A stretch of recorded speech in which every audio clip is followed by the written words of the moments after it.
Convención de Viena considera también la posibilidad, pues que lo he puesto en rojo, ahí subrayan ahí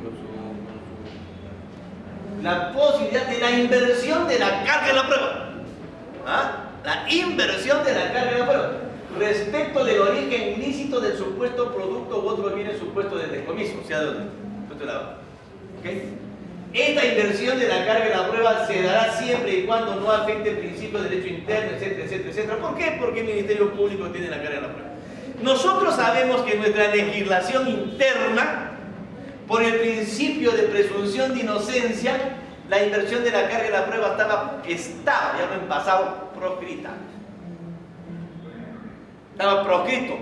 Porque según la teoría de la presunción de la inocencia, todo ciudadano que se ponía al frente de un órgano jurisdiccional acusado de un hecho delictivo estaba imbuido de inocencia. Era el fiscal el que imputaba, el que tenía que probar los cargos. ¿Por qué? Porque el fiscal tiene la carga en la prueba. Si tú no me pruebas, es tu problema. Por eso que yo puedo guardar silencio. Pruébame. Oye, usted ha violado a la flaca tal. Pruébalo. Yo me quedo callado. ¿Tú dices que ha violado? Pruébame. Oiga, usted ha robado 5 soles. Pruébame. Yo, silencio. Es más, hasta puedo mentir. Muchos abogados dicen, mi defendido tiene derecho a mentir. Mentira. Nadie tiene derecho a mentir, porque revisen el artículo 2 de la Constitución que diga derecho a la defensa, derecho a la libertad, derecho a mentir. No, no tenemos derecho a mentir. Podemos mentir, sí, pero no tenemos derecho a mentir, porque el derecho a mentir, la mentira no es un derecho. ¿Okay? No es un derecho. ¿Está? Es un abuso del derecho que es diferente. Pero puede mentir, claro. Puede, pero no es su derecho. Pero sí tiene derecho a guardar silencio. Y eso no pasa nada. ¿Por qué? Porque el fiscal lo tiene que probar. Ese es el principio, el que imputa prueba. El que imputa prueba. Así de simple. ¿Está claro? Simple. Si tú no me pruebas, por eso es que, ¿cuántas clases de sentencia absolutoria conocen ustedes? A ver. Flaca, ¿cuántas clases de sentencia absolutoria conocen? Vamos por lo más fácil. ¿Cuántas clases de sentencia condenatoria conoce, doctor? Pregunta de primer grado. Derecho. Primer ciclo. Ya. ¿Y la otra? Suspendida. Efectiva y suspendida. La condenatoria es o suspendida o efectiva. Estás en cana o te suspenden, ¿no es cierto? Y la absolutoria, o no hay clases de... ¿Cuáles son? No estás condenado. Simplemente. No se puede acusar. Te absuelve. No. Hay dos clases de... Pregunta del CNM, del Consejo Nacional de la Magistratura para el examen. Dos clases de sentencia absolutoria, la de primer grado y la de segundo grado. Cuando a ti te absuelven por falta de prueba, es una sentencia absolutoria de primer grado. Pero cuando a ti el juez te absuelve porque tiene duda, y te absuelve por el principio de indubio pro reo, es sentencia absolutoria de segundo grado. Porque el juez en ese caso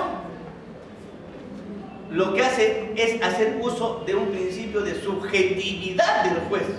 O sea, la decisión del juez en el primer caso es una decisión objetiva. Porque no tiene certeza. Recuerden que el juez para sentenciar necesita certeza. Pero no tiene certeza. Dice acá no hay. El fiscal no pudo probar. Es un hecho objetivo.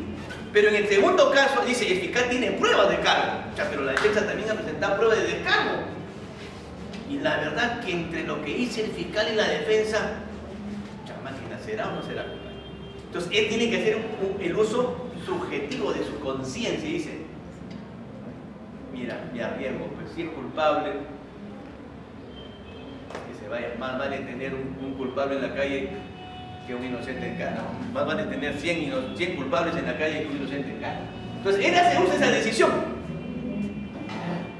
Lo puede mandar en cana y lo puede fundamentar, como dice, no, tengo duda. Y lo tiene que poner en la sentencia. Y dice, haciendo uso del principio de indubio pro reo. Se absuelve. ¿Por qué? Porque pruebas de cargo y de descargo. Eso proviene de la presunción de inocencia. Y la presunción de inocencia obviamente trae como consecuencia que la inversión de la carga y la prueba esté proscrita, o haya estado proscrita, fallos comunes. Pero ya nosotros sabemos en la práctica que si no aportan prueba de descargo, le van a meter la rata a sus clientes, ¿sí o no? Eso es verdad. Bueno, la Convención de Viena admite la inversión de la carga de la prueba. Es decir, que la carga de la prueba ya sea de la parte de la defensa y no de la parte acusadora. ¿Para temas de qué? De lavado de activos. Fíjense, en la época del 88. Es decir, en un proceso por lavado de activos, lo que tiene que probar el fiscal es que lo que él tiene no es producto de sus ingresos lícitos. Eso es lo que yo tengo que probar. Nada más. Tú tienes que probar que sacaste plata lícita para comprar eso. Yo te digo, con los 5.000 soles mensuales que tú ganas y con los ahorros de 1.000 soles mensuales que tú has tenido durante 10 años, o sea, son más o menos por 10 meses, supongamos con 10.000 soles, tú no te puedes comprar ese BMW que cuesta 100. Tú no te lo puedes comprar. Yo te tengo que probar eso, sí. Ya te probé que con los 10.000 soles tú no me justificas. Tú me tienes que probar que sacaste plata para comprar, te prestó tu abuelita, te ganaste en la tinca, no sé qué pasó. Eso ya es problema tuyo, tú me lo pruebas. Pero si tú no pruebas eso, estás en la mano. Inversión de la carga en la prueba.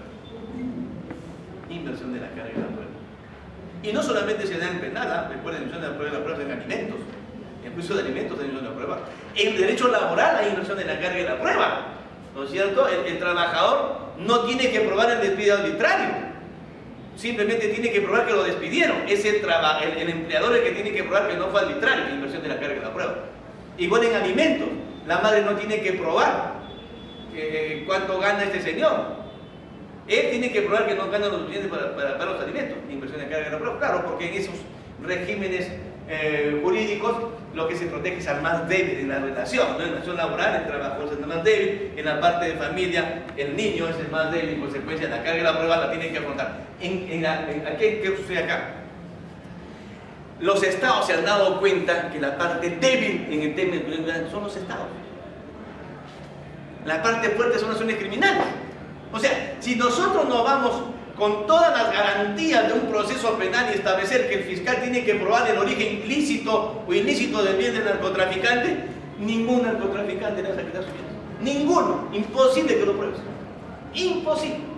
Por eso es que han flexibilizado. Esto es lo que se conoce como el derecho penal del enemigo,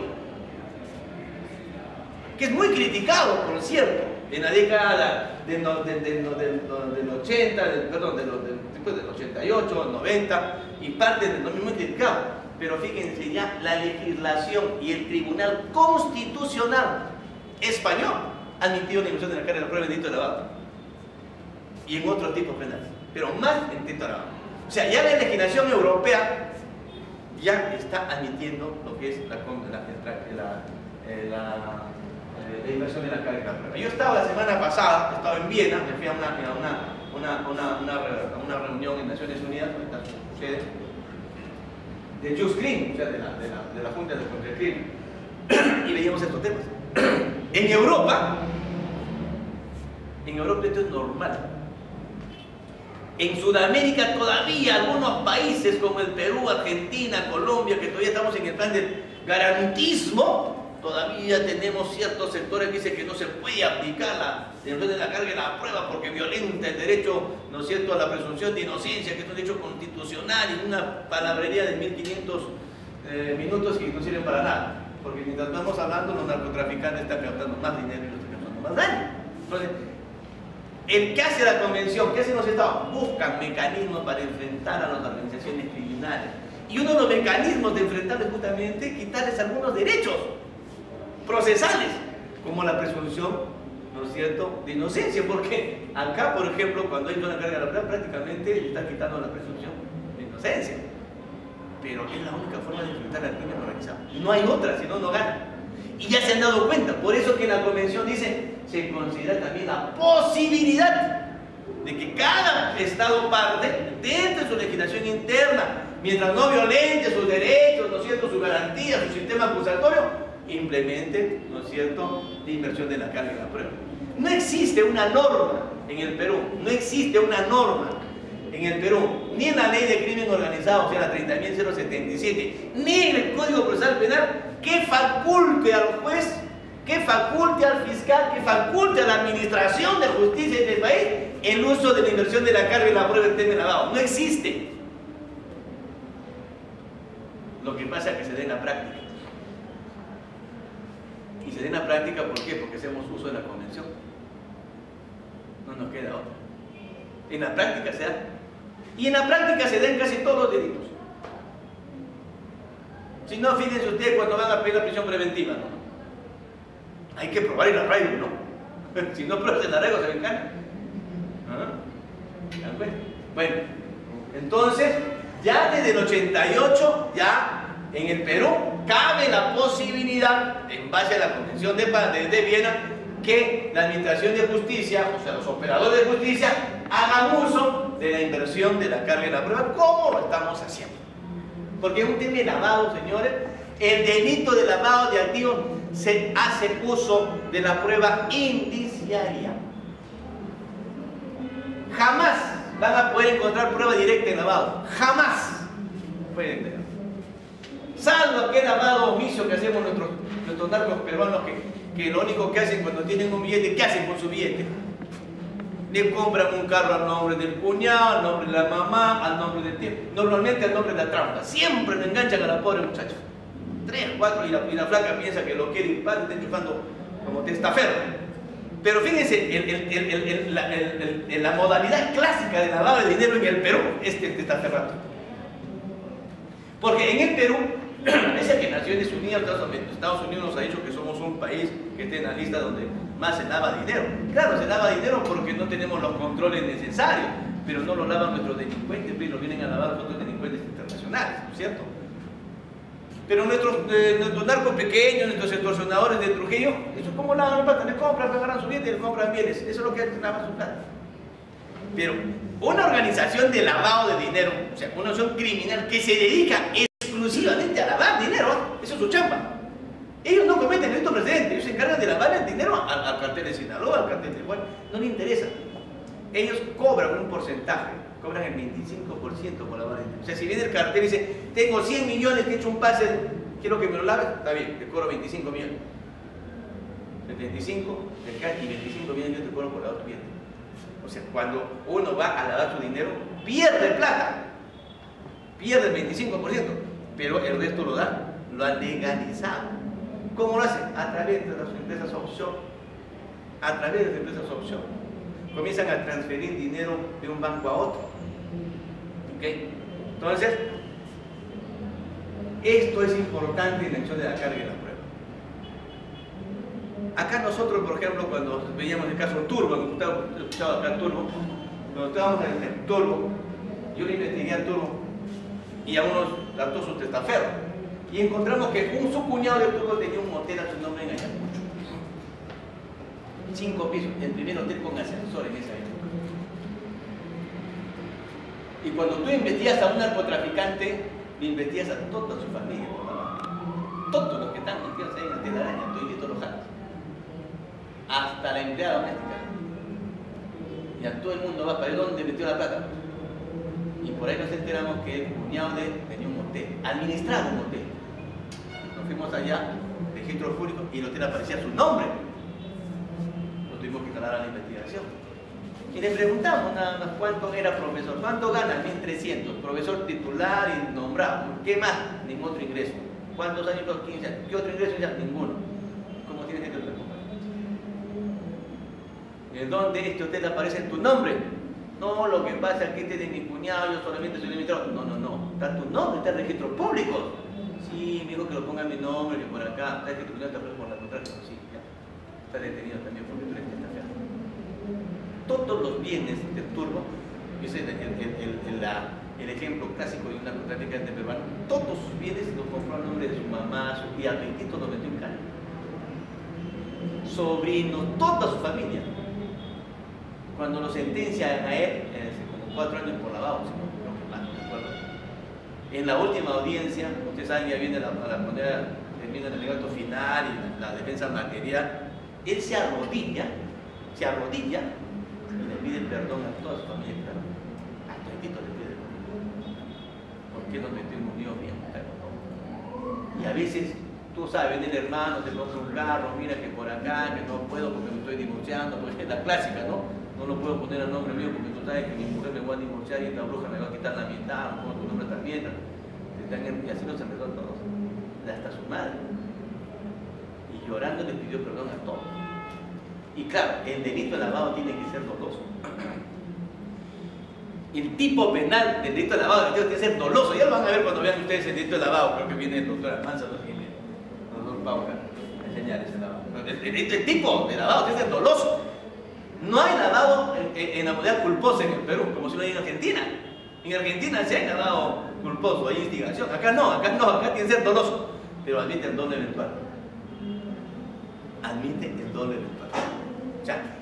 Basta que tú presumas que ese pata no... Oiga, ¿de dónde va a tener plata este miserable que no tiene ni oficio ni beneficio, como decía mi abuela, ¿no es cierto? Para que compre un hotel. Yo tengo que presumir que tengo una cochinada, ¿sí o no? Lógico. Oye, ¿tú estás loco? ¿Qué tienes? Si tú no tienes trabajo. Me dice ingeniero, ¿de dónde vas a tener plata para este negocio? No, está loco. Yo tengo que presumir de que el dinero es mala vida. Ese es el dolo eventual. ¿Okay? Por eso que la diferencia entre el dolo eventual y la culpa con representación es muy delgada, muy fina. Porque fíjense ustedes, en la culpa con representación, el sujeto activo se representa el resultado de su acción. Se representan las consecuencias de su accionar, pero confía en evitarlo. O sea, se representa su acción y confía en evitar las consecuencias. Ese es el doble, la culpa con representación. En el doble mental hace el mismo mecanismo mental. Se representa su acción, pero no le interesan las consecuencias. No le interesa. ¿Ok? Clásico ejemplo, hace 20 años atrás, si no es más o menos, el Estadio Nacional, barra Oriente, barra de Occidente, un clásico. Sueltan una bengala y le caen en la cara a un niño y lo matan. ¿Vieron eso? ¿Sí o no? Que no entren a YouTube, o a Google, o al Rincón del Vago, donde ustedes puedan entrar. ¿Cierto o no? ¿Se acuerdan? Se descubrió que el que envió la bengala de Oriente a Occidente era un marino. Como era un marino, fue sentenciado por homicidio doloso en la modalidad del doble eventual. ¿Por qué? Porque él como marino sabía perfectamente que a 45 grados de apuntar, esa bengala alcanzaba la otra tribuna. Y la tribuna estaba llena. Y se representó que iba a hacer daño. Y a él no le interesó. Y como no le interesó, doble eventual. Porque si esa bengala lo hubiera disparado cualquier persona, menos un marino, o sea, como nosotros, era un homicidio culposo. Porque nosotros no somos expertos. O sea, podemos imaginarnos, pero ¿no es cierto? Pero él sí sabía la consecuencia, pues. O sea, va a llegar allá, de todas maneras va a llegar. Y ahí hay 30.000, a alguien le va a caer. Piña, pues, si le cae. Y mató a una criatura. Lo mismo pasó en Utopía. ¿Por qué en Utopía doble eventual? Porque no había agua. Como acá hay doble eventual, no hay agua. ¿No es cierto? No había agua. Y abrieron la discoteca de Utopía. Y no tenían la autorización de defensa civil, ni de la municipalidad. Las puertas de escape no estaban abiertas, no estaban funcionando. Y hacen un evento todavía en discoteca con un espectáculo con un tigre y un león donde prende fuego. Y entonces cuando se incendia la discoteca, los jóvenes no pensaban que se estaba incendiando. El tema o la bulla era, se escaparon. Se escapó el tigre y el león. Entonces todo el mundo corrió ¿dónde? Donde el baño. Y ahí se murieron pues asfixiados con el fuego, ya no pudieron salir. Aparte que no había extinguidores.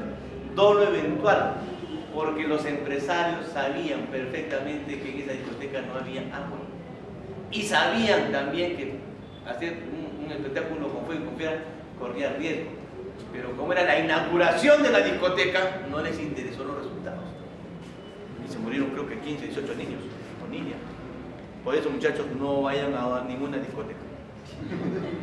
Vayan a esos lugares abiertos, ahí en las canchas de fútbol donde se presenta agua marina, grupo 5, ahí no hay problema.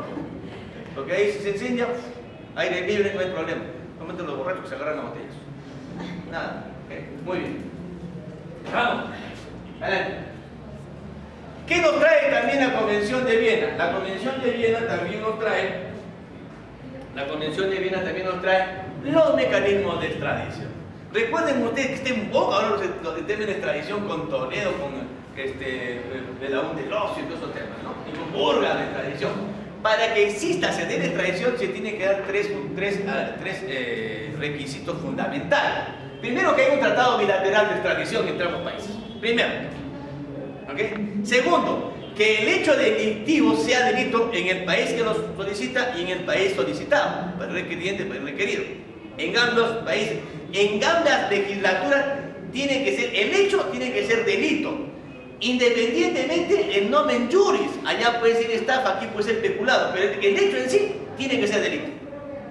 Y tercero, que al extraditado no le sea sancionado con pena de muerte o cadena perpetua. Y si no hay tratado bilateral, se hace uso ¿de qué? De la convención. Porque la convención dice, en aquellos países donde no exista el tratado bilateral, se usará como fundamento jurídico para extradición esta convención. Y si no, y si ese país no es parte de la convención, se hace uso del principio de reciprocidad. O sea, de todas maneras no tiene cambio, pues, ¿no? De todas maneras va a entrar. O porque hay tratado bilateral, o porque hace uso de las convenciones, que puede ser la de Palermo, Estrasburgo, Viena. Todas las convenciones tienen estos mecanismos. Y si ven, principio de reciprocidad. Y de todas maneras a Toledo lo van a traer. Así que tarde o más tarde que nunca lo traen. Si no, pregúntenle a Fujimori. ¿Ah? A Fujimori lo trajeron por bruto. Porque allá iba a ser emperador. Porque en Japón estaba prohibido, o está prohibido la extradición de nacional. Sino que Fujimori le pintaron no sé qué, algún burro lo trajo a Chile y los chilenos lo trajeron más rápido que inmediato. Ese fue el error. Si no venía a Chile, Fujimori ahorita sería emperador en el Japón. Se arrepentirá 1000 veces de haber venido. 1000 veces. Entonces, recuerden ustedes la Convención de Viena. La Convención de Viena sirve para eso. Adelante. A ver. Y la asistencia judicial. ¿Ok? La asistencia judicial. Se establecen mecanismos para ¿qué? Para pedir la cooperación internacional. Las famosas cartas rogatorias a nivel internacional. Cuando uno pide una asistencia judicial al internacional, se llama carta rogatoria. Cuando uno pide una asistencia judicial interna, por ejemplo, el juez de Ica le pide una asistencia judicial al juez de Cajamarca, se llama exhorto. ¿Okay? Por un exhorto, carta rogatoria. Entonces, ¿qué hace la convención? Dice, los estados partes tienen que obligarse, porque recuerden, la convención solamente son principios.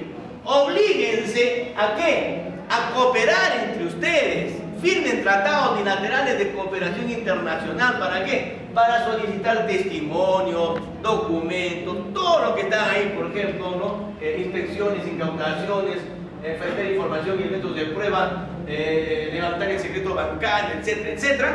Todo lo que tú quieras lo puedes pedir a otro país. Pero para eso tiene que haber tratado bilateral. ¿Y si no hay tratado bilateral? Convención de Viena. Si es que ese país también firmó la Convención de Viena, porque si no lo han firmado, no pasa nada. Porque recuerden, no todos los países del mundo han firmado la Convención de Viena. ¿Ok? No todos los países. Entonces hay que ver, de repente no tenemos tratado, entonces tenemos que hacer uso del principio de reciprocidad y de que le den la gana a ellos de que nos hagan el favor. Porque, por ejemplo, con los países de Gran Caimán no tenemos convención. Ellos no firman ninguna convención contra el lavado, porque los países de Gran Caimán son paraísos fiscales y viven exclusivamente de lavar dinero. No producen nada. Ahí están todos los bancos y financieras del mundo y todos meten su billete ahí. Y está prohibido levantar el secreto bancario constitucional. No se puede. Imposible. Es más, ni siquiera saben quién es el dueño de la cuenta. Porque en esos países no te abren la cuenta a tu nombre. Te abren tu cuenta con un código. O con una clave. O sea, ¿cómo se llama tu cuenta? Ave Blanca. Ya está, esa es tu cuenta. ¿De quién es? Blanca. Incluso que nunca pueden sacar la plata del extranjero porque no saben de quién es la plata. Porque ese es su sistema. Porque ahí se lava dinero del tráfico de droga, tráfico de armas, trata de personas. De eso viven. Así era, por ejemplo, el sistema panameño. Sino que Panamá, Estados Unidos lo comenzó a ajustar y tuvo que firmar convenios y ya no existe. Una de las formas de lavar dinero era famosa. ¿Se acuerdan ustedes las empresas de las acciones al portador? ¿Se acuerdan que había las acciones al portador? ¿Han estudiado todavía esos temas? Las acciones nominales del portador de las empresas. Y en el Perú antes había acciones al portador. Tú comprabas acciones de la bancos y nadie sabía quién había comprado, que era el portador. Eso está prohibido en el país, ya no existen las acciones al portador en el Perú. Ahora, todas las acciones tienen nombre propio, con apellido, nombre, tienen una fórmula para evitar el delito de lavado. Muy bien, nos vamos a quedar ahí. Vamos a descansar el break para entrar a la Convención de Estrasburgo y de Panels. Estamos 5 minutos para que vayan a hacer su pitch. Todo lo que trae Viena. Viena tiene como casi 50 artículos, pero en síntesis es eso. O sea, de Viena ya no tiene nada más que aprender porque está todo. Luego viene la Convención de Estrasburgo, que es 2 años posterior. ¿Qué nos trae la Convención de Estrasburgo? A ver, para empezar, esta es una convención europea. ¿Ok? Lo hacen en Europa. Esta convención lo hace la Comunidad Europea, no lo hace Naciones Unidas. Esta convención tiene una ventaja, no utiliza la palabra Europa. Y además deja abierta la posibilidad para que cualquier país del mundo, se pueda hacer parte de esta convención. Y nosotros los peruanos, que somos bien mojas para ser parte de todas las convenciones, ya la hemos firmado. El problema es que nunca la cumplimos, pero ahí está. Ya somos miembros de la convención de Estrasburgo. Esta convención es una convención que tiende a ver todo lo que es el delito de lavado de activos, pero la prevención de lavado, ¿a través de qué? A través del sistema monetario y bancario, o sea, a través de los bancos, del sistema financiero. Toda esta convención tiene que ver y está encaminada a que los países partes tomen las acciones pertinentes para controlar el flujo del dinero, ¿no es cierto? Y evitar que el dinero ilícito pueda ser blanqueado a través de ¿qué? Del sistema financiero mundial. Aquí aparece la figura del famoso conoce a tu cliente. ¿Ok? Acá. Conoce a tu cliente. Que es parte, recuerden ustedes que vimos Brasilia, esa declaración de Brasilia, que es la partida de nacimiento, la más primigenia de la OIF. Bueno, la partida ya, digamos, más concreta de la creación de las UIF, donde los estados partes se comprometen a crear un sistema de control de lavado de activos, es Estrasburgo. Recuerden la declaración de Basilea. La declaración de Basilea no es una convención, es una declaración. ¿Ok? No es convención. En consecuencia, no obliga a las partes, es una declaración de buena voluntad. Es cuando tú te declaras a tu enamorada. Es una declaración nomás, o sea, si le cree bien, si no pide. Estamos. En cambio, la convención ya es como los esponsales, ya tienes un compromiso que tienes que cumplir. Acá, en esta convención, aparece ya, digamos, el mandato legislativo internacional para que los países partes cumplan una serie de mecanismos para evitar el lavado de activos de los bancos. ¿Y cuál es el primer mecanismo? Conoce a tu cliente. Segundo, la creación de la unidad de investigación financiera. Por eso dice, fortalecer las formaciones operacionales y la prevención del blanqueo de capitales. Esta es la convención. Es una convención de prevención para el blanqueo de capitales. Adelante.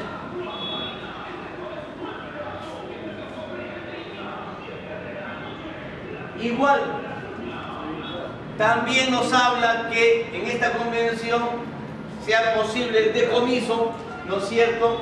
Y el tema, hay algo mucho más acá, fíjense ustedes. En el blanqueo de capitales, en la Convención de Estrasburgo hay un tipo penal que nosotros no hemos tomado en cuenta, el encubrimiento personal. Nosotros no lo tenemos todavía.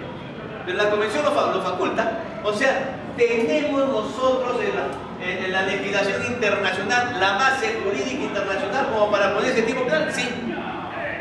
Como por ejemplo Viena nos hablaba, por ejemplo, de la instigación, perdón, Valer, por favor, la instigación, de todas esas cosas. Entonces, acá, por ejemplo, el encubrimiento es importante, que podemos hacer. Siguiente.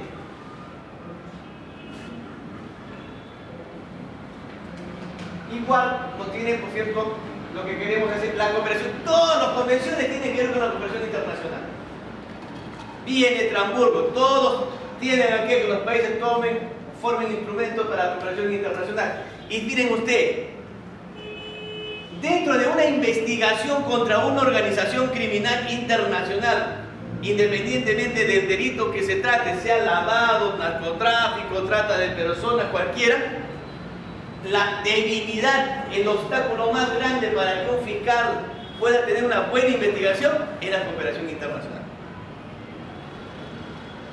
No hay una buena cooperación internacional, pese a que todas las convenciones hablan de cooperación internacional, desde Viena, la Declaración de Basilea, Estambul, Palermo, cooperación internacional, porque claro, hemos entendido que si no cooperamos entre nosotros para poder enfrentar al crimen organizado no le vamos a ganar, pero solamente aparecen los documentos. En la práctica es bien complicado. Es bien complicado el tema de la cooperación internacional, porque existe mucha burocracia. Fíjense ustedes, una carta rogatoria tiene el siguiente camino. El fiscal provincial está haciendo una investigación y solicita levantamiento del secreto bancario, por ejemplo, en Estados Unidos, de Toledo, ya está. El fiscal provincial tiene que hacer su resolución, ¿no es cierto?, estableciendo, fundamentando por qué quiere levantar el secreto bancario de una cuenta en el Citibank en Estados Unidos. Esa resolución lo tiene que enviar al fiscal de la Nación, con todos los actuados pertinentes. El fiscal de la Nación lo tiene que traducir al inglés. El fiscal de la Nación aprueba la carta rogatoria y lo remite a la Cancillería peruana. La Cancillería peruana lo remite al Departamento de Estado de Justicia, no de Estado, que es la Cancillería norteamericana. Ya. El canciller de allá lo emite al fiscal general de Estados Unidos. El fiscal general lo remite al fiscal federal del estado donde se pide el levantamiento, porque después se va por el estado, puede ser Michigan, cualquiera. Ese fiscal federal busca a su fiscal distrital, le llaman allá, para que ejecute la carta. El fiscal levanta el secreto bancario, si es que hay, reúne todos los elementos de prueba, termina las acciones que le han pedido y lo regresa por el mismo camino. Lo lleva a su fiscal federal, el fiscal federal al fiscal general, el fiscal general al canciller, el canciller a nuestro canciller al fiscal de la Nación, el fiscal de la Nación al fiscal. 2 años. 2 años de ida y vuelta. 2 años. Mínimo. Una carta rogatoria. Es complicadísimo. Por eso es que demoran las investigaciones. Por eso se dice, ¿por qué demora tanto la investigación contra la interoceánica? Porque de Brasil todavía no remiten la carta rogatoria, pues, Darado. Por eso se monten a hablar los congresistas. Oiga, el fiscal Fidel, el doctor Camilton Castro, ¿por qué todavía no ha metido en cana fulano? Porque no hay la carta rogatoria, pues. ¿No? Ya sabemos, miren que Barata ha declarado, está bien, pues la prensa lo sabe, pero yo no tengo el papel, pues, el documento, pues, de que me dice la declaración de Barata o del de Obrecht, no lo tengo acá, recién en junio lo van a levantar y van a dar. ¿En base a qué pido la detención de Alan García o de Humano, de Nanaín? Porque sin más. De Toledo sí, porque Toledo sí ha mandado el documento. Y porque Barata ha declarado acá. Y nosotros no. Entonces, por eso demora, porque la carta rogatoria no llega. Dice, pero si ha declarado en Estados Unidos, se sabe que fulano y fulano han cometido. ¿Por qué no van y lo detienen? Porque no he llegado el documento oficialmente para acá. ¿Por qué quieren que diga te detengo? Porque ya dice que Milagros le iba al Tao y la República y todo el mundo dice que tú ya te tengo que tener por eso. No, pues esa es noticia. Por eso es que demora la carta rogatoria. Entonces podemos tener la noticia criminal de allá, pero tenemos que tener la prueba fundamental para poder actuar. Si no, no funciona. ¿Okay? Eso en todos los delitos. Yo he hecho una carta rogatoria en 2009, hasta ahora ni siquiera me contestan hasta ahora, imagínate. a los Países Bajos. Hasta ahorita me contesta. Yo creo que se ha muerto el detenido porque era un narcotraficante que necesitaba su declaración para un tráfico de acá del Perú que habían llevado, lo estuvieron allá. Mandé la carta rogatoria. La verdad que no sé qué habrá llegado. Nunca me contestaron. Pero ahí está.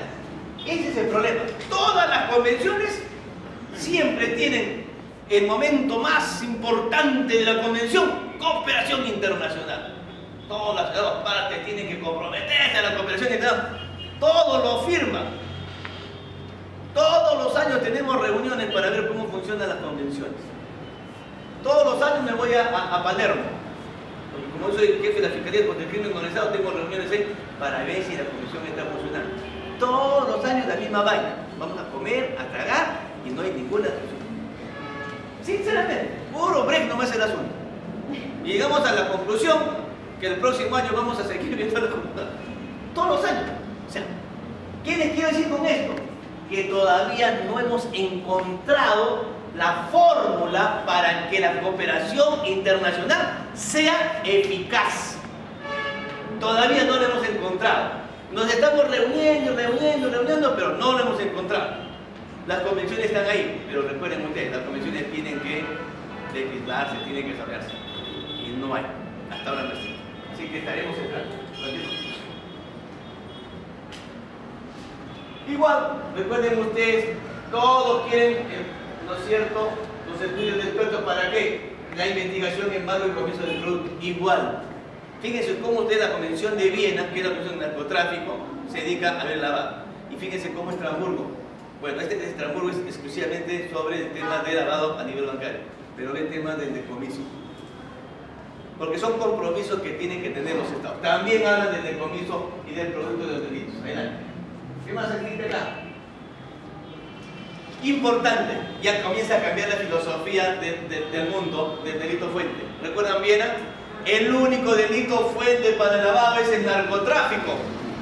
Estrasburgo dice que el delito base establece como política criminal internacional que el delito precedente para el blanqueo de capitales es cualquier conducta criminal y no solo el tráfico de drogas, fijando de esta manera un rumbo de represión más amplia a la norma de la Convención de Viena.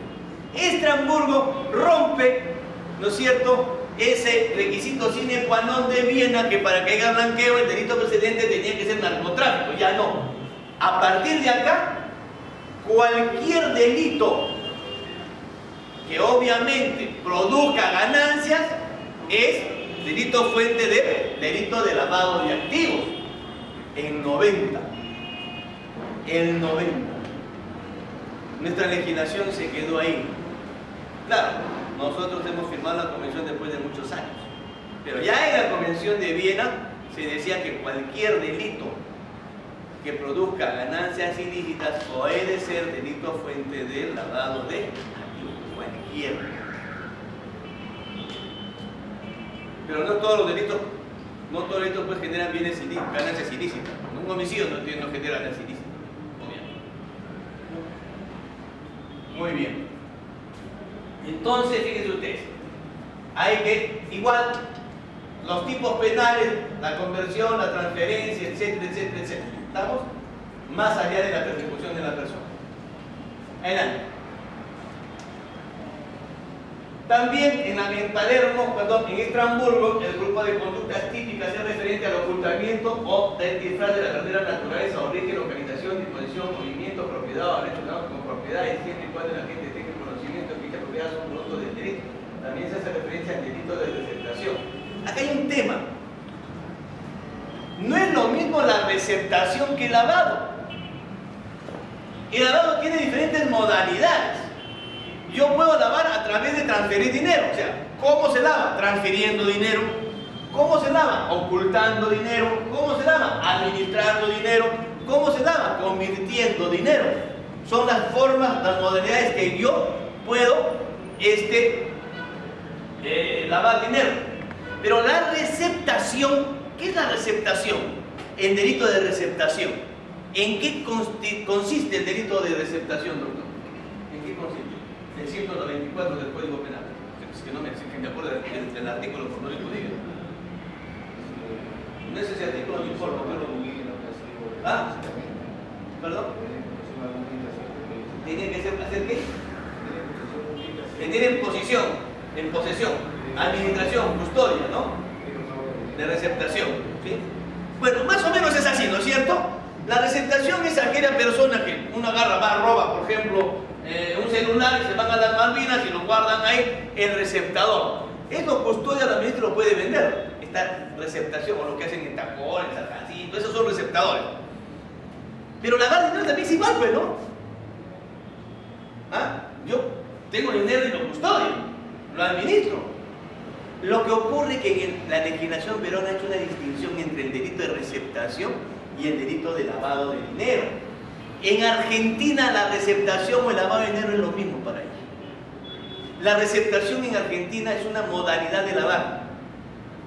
Para nosotros la receptación es otro tipo penal, porque la receptación solamente se da para delitos contra el patrimonio, por si acaso.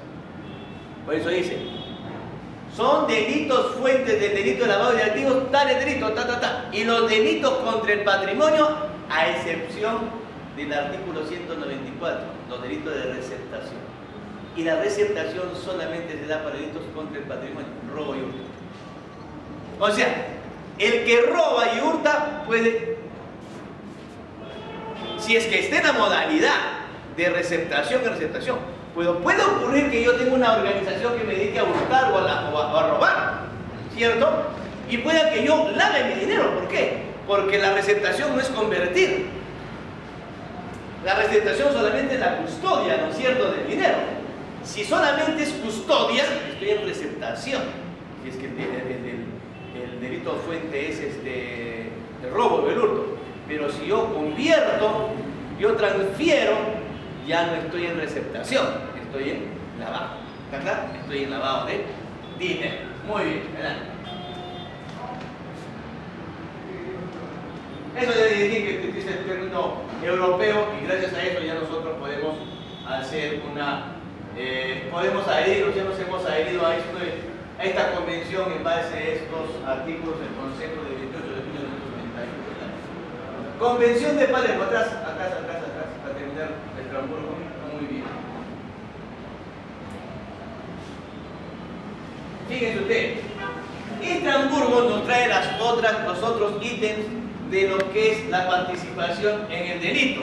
En el delito, ¿quiénes somos? Autores, coautores, cómplices, instigadores, ¿no es cierto? Estrasburgo dice, para el delito de lavado, también existe la tentativa y la instigación. En el Perú no existe la instigación para el lavado. No está. Bueno, pero sí se admite la tentativa. En el Perú se admite la tentativa para el delito de lavado. ¿Okay? Y obviamente la complicidad primaria y secundaria normal. Pero no existe en el Perú claramente el tipo penal de instigación. Claro, podríamos utilizar el artículo 25, creo, ¿no?, que instiga a otro a cometer otro delito, pero va a ser un poco complicado. Todavía no he visto a nadie, a ningún fiscal que investigue a alguien por instigar a otro a lavar. No le he visto. Adelante. La Convención de Palermo. La Convención de Palermo es la convención que por primera vez habla de organizaciones criminales, independientemente de la mentalidad que teníamos de que la organización criminal solamente es los narcotraficantes. Acá ya no. Acá la Convención de Palermo nos habla de la delincuencia organizada. Estos son todos los, atrás por favor, estos son todos los documentos previos a la firma de la Convención, ¿ya? Es más o menos la historia de cómo llegamos a la Convención, hay por recomendación de la Convención, ¿verdad? Es la historia para llegar a que el 27 de octubre del 2000 se firme la Convención de Palermo. Resumen ahí ustedes más o menos tengan esto. Adelante, ahora sí. La Convención utiliza también el término de blanqueo, fíjense, la Convención de Viena, la Convención de Estrasburgo, la Convención de Brasil, la Convención de Palermo, todo tiene que ver con ¿qué? Con el delito de lavado de activos. Todos. Por una simple razón, como le dije en la mañana. Porque la idea para poder desarticular una relación criminal es ¿qué cosa? Quitarles el financiamiento. ¿Y cómo se les quita el financiamiento? atacándoles a través de una investigación por delito de lavado de activos, decomisándolos, incautándoles, embargándoles sus bienes productos de lavado de activos. Muy bien, entonces esta organización, esta convención, también nos habla, ¿no es cierto?, de los instrumentos para, ¿no es cierto?, las convenciones criminales. Y también nos amplía los delitos precedentes. ¿Ah? Hamburgo y Palermo amplían el delito fuente para lavado de activos. Pero acá hay una novedad, en el Perú ya no nos interesa. Fíjense. La legislación por lavado de activos que van a estudiar ustedes en las próximas semanas, se van a dar cuenta que ya no existe el problema del delito fuente. Porque hasta antes de la última, del decreto legislativo 1206 o 1106, de la ley de lavado de activos, era una polémica, un debate. ¿Se tenía o no se tenía que probar el delito fuente para ir al lavado? ¿Tenía que haber sentencia de delito de lavado o no? Porque en España, fíjense, en España y en algunos países europeos, hasta más o menos 6 años todavía de atrás, a nadie se lo podía ni siquiera investigar por lavado si es que no hubiera tenido una sentencia por el delito fuente. O sea, primero tienen que haberte hallado culpable y sentenciado por narcotraficante o tratante, para que después recién te hagan una investigación por lavado. ¿Por qué? Porque ya te probaron el delito fuente. Ahora ya no existe eso. En el Perú hemos avanzado más que en todos los países del mundo. En el Perú no necesitas delito fuente. No necesitas delito fuente para lavado. ¿Qué convención de Palermo? ¿Qué Hamburgo? ¿Qué Viena? Nosotros los peruanos nos hemos zurrado en las convenciones. En el Perú, señores, se dice que para investigar, juzgar y sentenciar a alguien por lavado de activos no se necesita ni siquiera que el delito fuente haya sido descubierto. Ni siquiera haya sido descubierto. Imagínense, no necesito delito fuente. Solo necesito que no haya, ¿qué cosa? Una correspondencia entre sus bienes y lo que gana. Está sin lavado. No me interesa de dónde sacaste la plata. No me importa. Ese es un avance. Y fíjense ustedes que esa legislación peruana está siendo copiada en otros países, ¿eh? Porque ha sido el primer país en el mundo en que nos hemos zurrado en el delito fuente. Nos hemos zurrado en el delito fuente. No importa tener, ¿no? Antes, pero ahí hay un tema. Cuando ustedes vean el delito de lavado, hay las conductas, fíjense que en la ley de lavado ha cambiado un montón. Pues, este es un avant premier para la próxima clase. En el delito de lavado ha cambiado mucho, porque antes el delito de lavado era uno solo. ¿Cierto?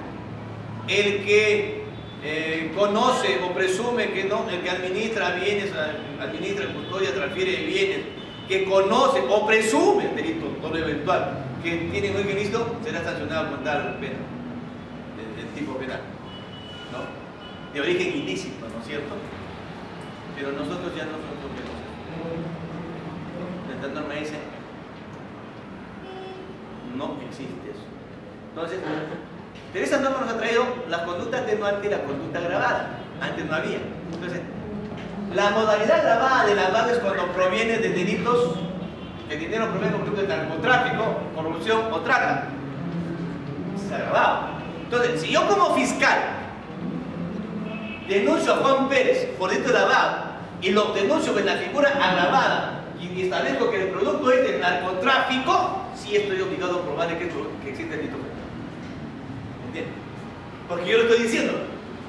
Si yo digo que es agravada su figura porque el dinero proviene de un delito de trata de personas, yo tengo previamente que haber probado que existe delito de trata.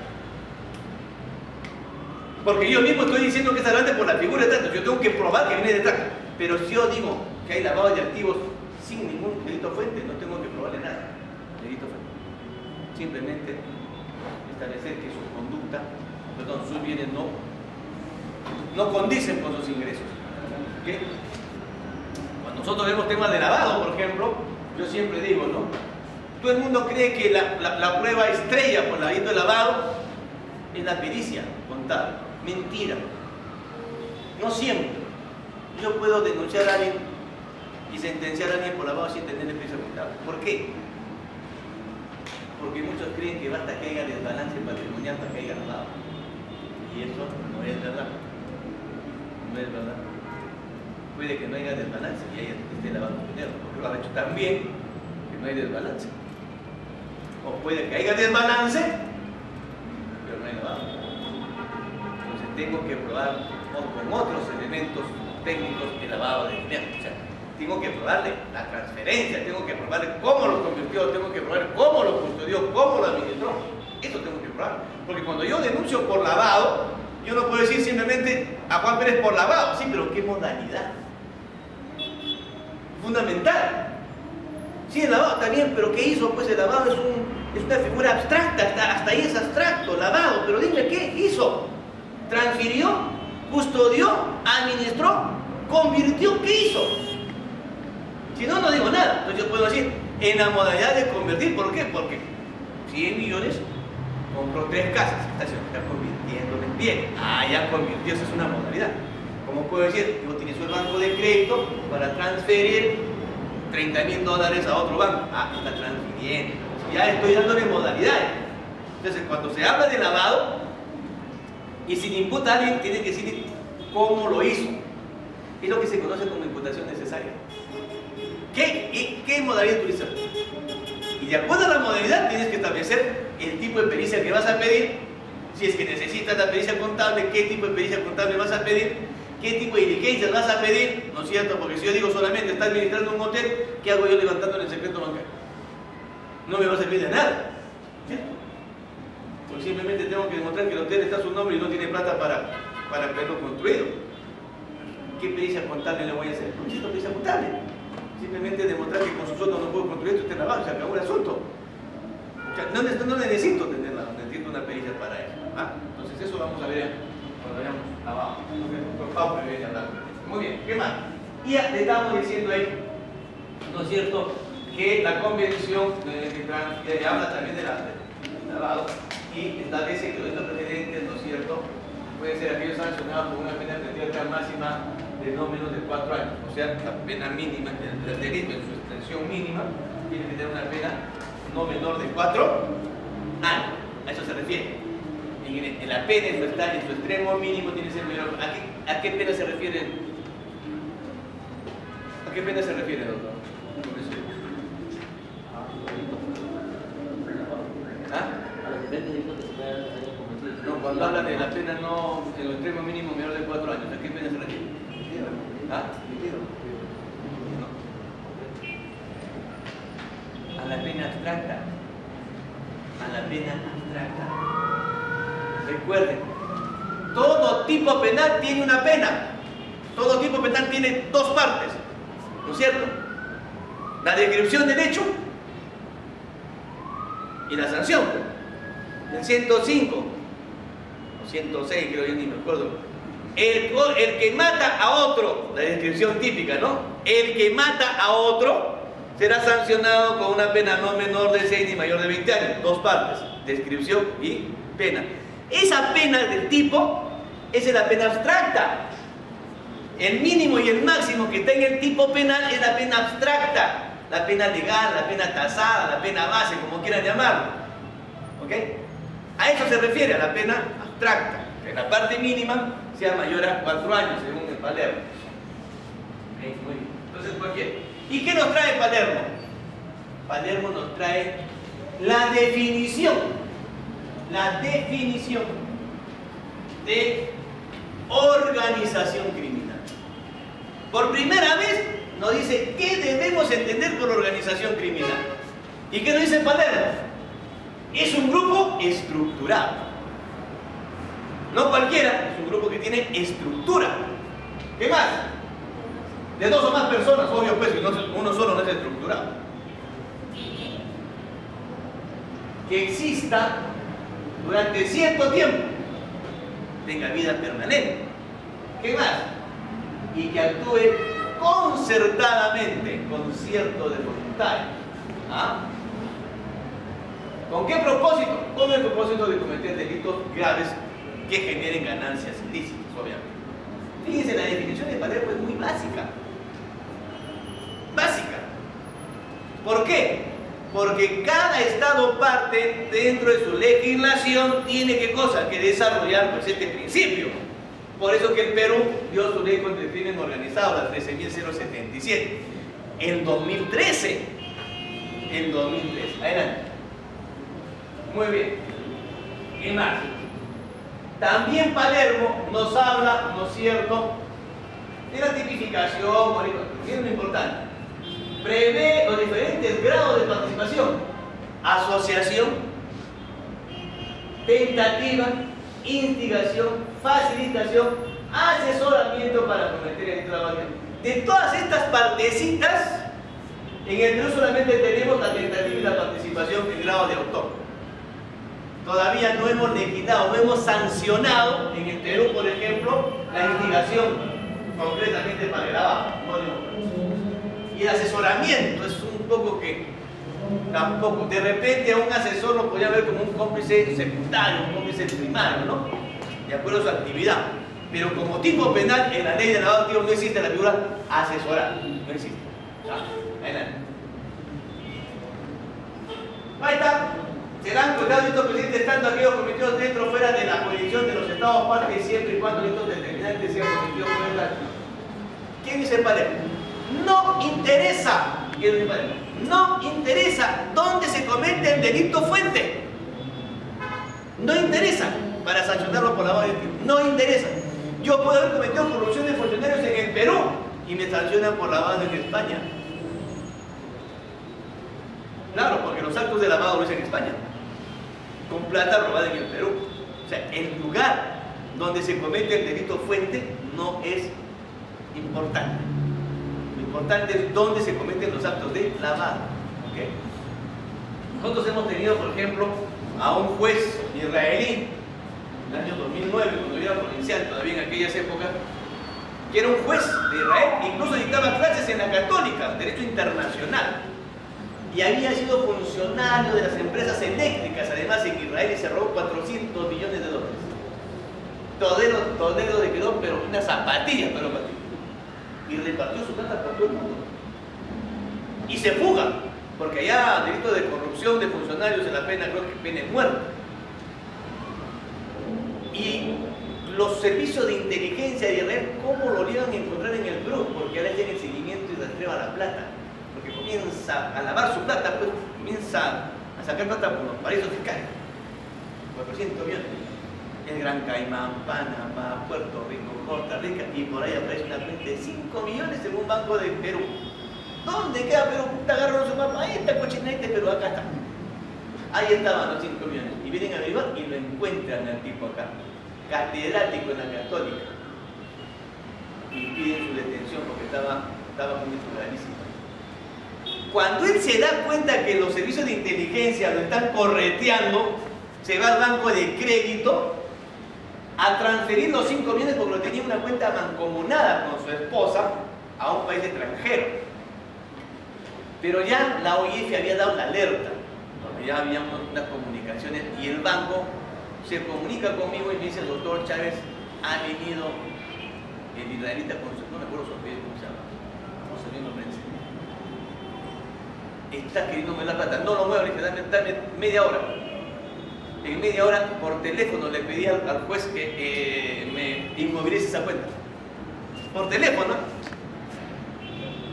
Doctor, tengo este tema, plum. Ahorita ordena. Te estoy preparando en el escrito. En una página, viejo compadre. Solito la inmunición por 24 horas. Ya después pido la incautación. Pero la cuestión era rápida. Y el juez en una hora me sacó la resolución. Yo me fui con mi resolución al banco. La señora estaba sentada ahí porque el tipo estaba ya medio inmovilizada por 24 horas. Me dio tiempo, 24 horas para ya congelar la cuenta. Y la policía lo detuvo al señor por el delito de corrupción de funcionarios y nosotros le abrimos investigación por lavado de dinero acá. A él le solicitaban por corrupción de funcionarios y yo le abrí investigación por lavado. ¿Por qué? Porque estaba utilizando el sistema financiero. ¿Para qué? Para transferir dinero al Perú. Una modalidad de lavado.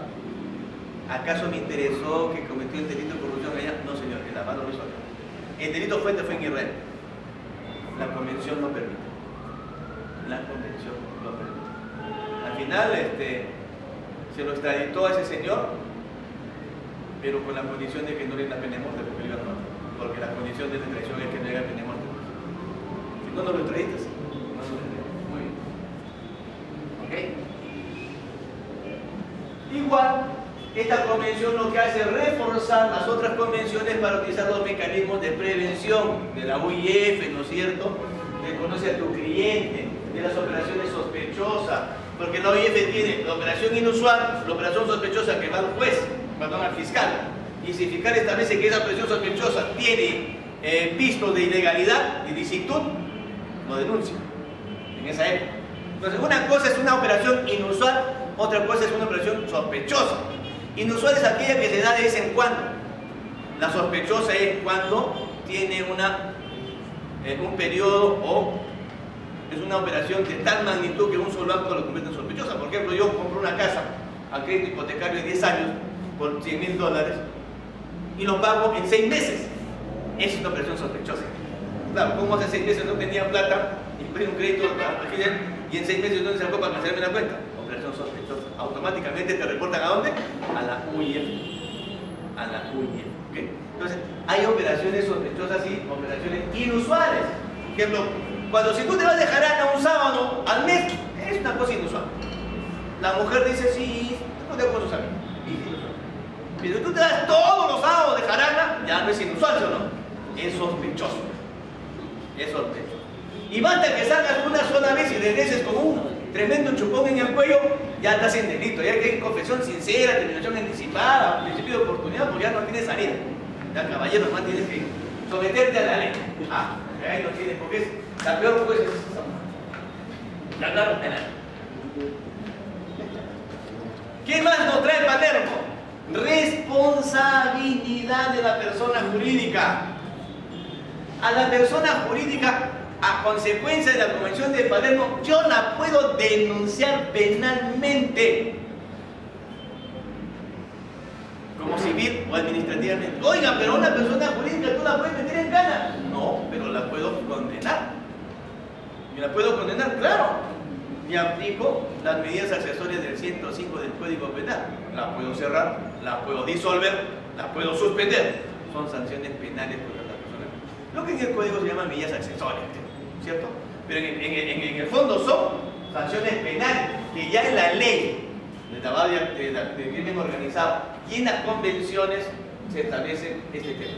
Es más, el Código Procesal Penal establece que en temas de lavado o en temas donde haya involucrada a una persona jurídica se le tiene que formular denuncia penal para tenerlo como sujeto pasivo sujeto de instrucción pasiva, así se llama, sujeto de instrucción pasiva, y le tienes que dar 5 días para que nombre su apoderado para que se defienda, como cualquier acusado más, como cualquier acusado más.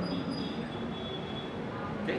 O sea, las personas jurídicas ya pueden ser pasibles de investigaciones, pueden ser pasibles de investigación, de juzgamiento y de sentencia penal con temas de lavado de activos, porque lo establece la Convención de Palermo y el Código Procesal Penal nos da el mecanismo, la fórmula, cómo puede llevar a la persona jurídica, pues eso está en el artículo creo que 51 o 52 del Código Procesal Penal, si es que la mente no me falla. Si no es el 90, si no es el 90, por favor. Por favor. A mí no me vengan con el cuento, porque está su boleta y dice bien claro, para el informe del 4 de agosto. Y si él dio el informe el 8 de agosto, ¿cómo su boleta está del 4? Lo que pasa es que yo creo que esa casa que está vaina por 11 años. Además, si dice, ese no es el informe que presenté,